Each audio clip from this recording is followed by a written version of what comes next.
The silent wisdom of the bamboo grove. In a small village nestled within the heart of Japan, where misty mountains cradled lush bamboo groves, there lived a wise Zen master named Ryokan.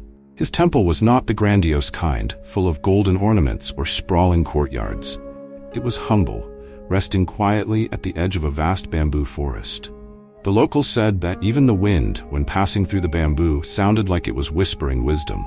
Travelers often journeyed for days to visit Ryokan, seeking solace in his serene presence or answers to life's most troubling questions. One day, a young man named Hiroshi arrived at the temple. He was not unlike many who had come before him, burdened by the weight of life, disillusioned by the relentless pursuit of success, and troubled by his inability to find true happiness despite all his efforts. Hiroshi was intelligent, ambitious, and successful by society's standards, but deep inside, he felt an aching void. When Hiroshi entered the temple, Ryokan was sitting quietly on the porch, sipping tea. The master's demeanor was calm, as if he were in perfect harmony with the world around him. Without looking up, Ryokan gestured for Hiroshi to sit down beside him. Hiroshi, eager to begin, could not hold back his questions. "Master," he began, "I have spent my life trying to achieve greatness. I studied hard, worked harder, and gained wealth and recognition, but now I find myself more restless than ever. I thought that with success would come happiness, but instead I feel trapped. What should I do?" Ryokan, without speaking a word, continued to sip his tea. The silence between them stretched on, long enough for Hiroshi to become uncomfortable. The young man shifted in his seat, wondering if the master had heard him at all. Just as Hiroshi was about to repeat his question, Ryokan stood up and walked toward the bamboo forest.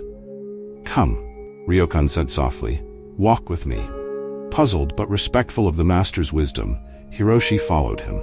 As they ventured deeper into the bamboo grove, Ryokan began to speak, his voice calm and steady. "Have you ever noticed the bamboo?" Ryokan asked, running his fingers along the smooth green stalks. Hiroshi nodded.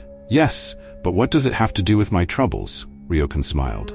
"Much like you, the bamboo begins its life as a small, fragile shoot, pushing through the soil with great effort. For years, it grows slowly, only a few inches, while it develops a complex network of roots beneath the surface. The roots are unseen, but they are vital. Then, one year, when the roots are ready, the bamboo suddenly grows several feet in a matter of weeks. Its growth is rapid and astonishing. But what made that growth possible?" Hiroshi thought for a moment. "The roots, I suppose?" "Exactly," Ryokan said. "The bamboo doesn't rush. It doesn't try to grow tall before it is ready. It simply trusts the process, focusing on the unseen work beneath the surface. Only when it is fully prepared does it shoot toward the sky." They walked a little further, the sound of rustling leaves and swaying bamboo creating a peaceful rhythm. "You, Hiroshi, have spent your life trying to grow tall like the bamboo, but without first nourishing your roots. You sought outward success, but neglected your inner foundation. Without strong roots, even the tallest bamboo will eventually fall." Hiroshi's brow furrowed. "So, what should I do?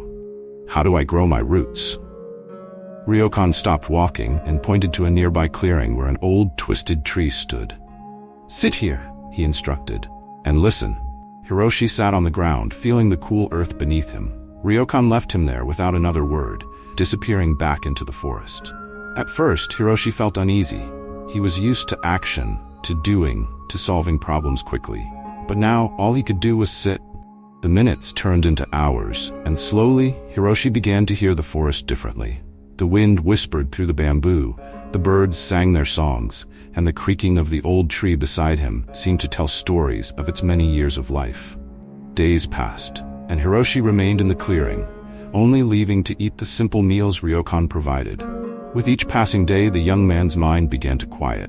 The racing thoughts, the endless worries about his future, the constant need for validation, they all started to fade like the mist in the morning sun. One evening, Ryokan returned. "What have you learned?" he asked. Hiroshi, now feeling a deep sense of peace, replied, "At first, I was frustrated. I thought that sitting here was a waste of time. But then, I began to notice the beauty in the small things. The way the bamboo bends with the wind but never breaks. How the roots of the old tree beside me have held it strong for years despite its twisted shape.